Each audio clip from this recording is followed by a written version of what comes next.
And Quentin is here today to talk to us about some of the Native American ways and the way that we used to think about nature, our connection with the source or spirit, everything around us.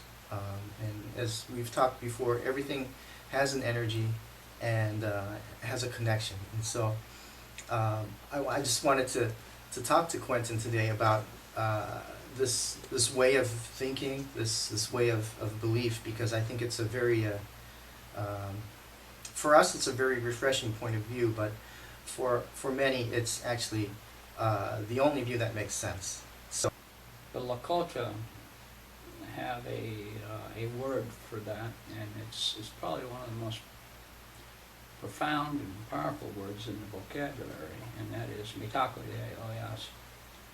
It means the depth goes to the relationship we have with all things. It says that we are related to all things, the rooted people, the four-leggeds, the wingeds, the six, the eight-leggeds, the two-leggeds. We're all related. In that thought, we cannot, in the way I was taught, just assume that we, as two-leggeds, have dominion over these things. A traditional person would see a tree as, say, an equal. A rock, they see a rock as having the spirit as well. And therefore, when we can connect with these relatives in that way, we open up a line of communication. So when we see these relatives as equals rather than being above them, we automatically create this communication.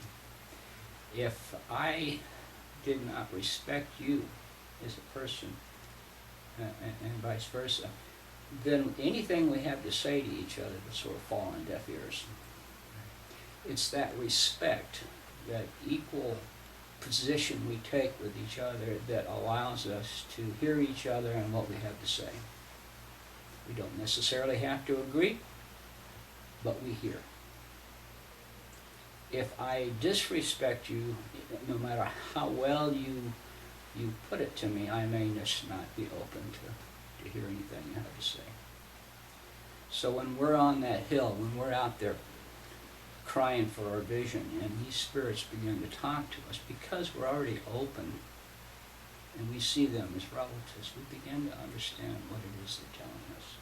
A tree, a stone, a tick, an eagle, a bear, they all have something to say. So when we're in that place, we have to stay open. We have to have that understanding of mitakoye.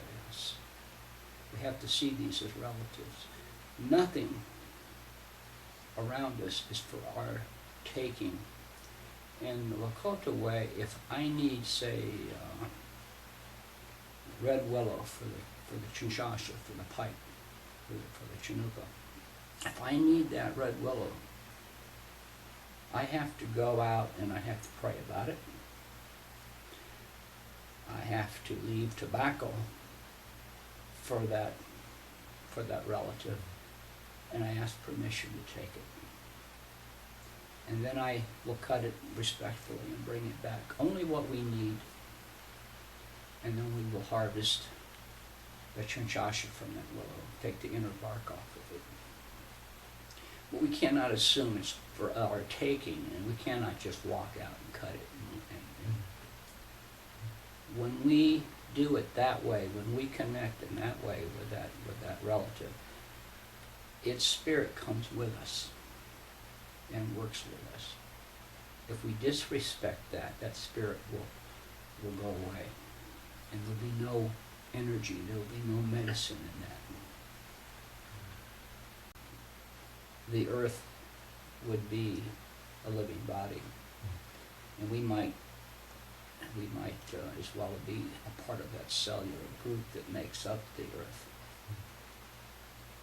Part of this mitochondriasis being that we're all related. When you break us down into our smallest part, we're pretty much all the same. Right. So the idea is, I can expand a little more on that, I guess, is the oldest relatives of ours are the stone people, which are Mother Earth. When we decide we're going to, say, have a purification ceremony, we put up in a nipi, and some would call that a sweat lodge. We have to bring the four elements together in order to achieve that, to have that place of purification. We go to the stone people, and again, we have to pray about it, and we have to leave tobacco for these grandfathers, our oldest relatives. We have to go to the fire people. They have a spirit. And the water people. And then the air people. And we bring these four elements together in a fire pit. And the whole time we're doing that, we're praying about it, and we're putting tobacco down. Because nothing is, again, for ours just to take. We have to ask permission, and we have to really be thinking about what it is we're doing. And when we work that way, these four elements come into balance, which makes up the earth. When we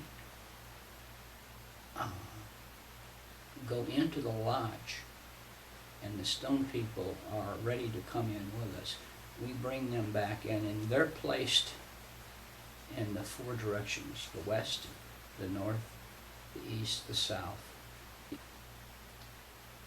It's not a religion, it's a way of life. And those that keep coming back have connected with that way of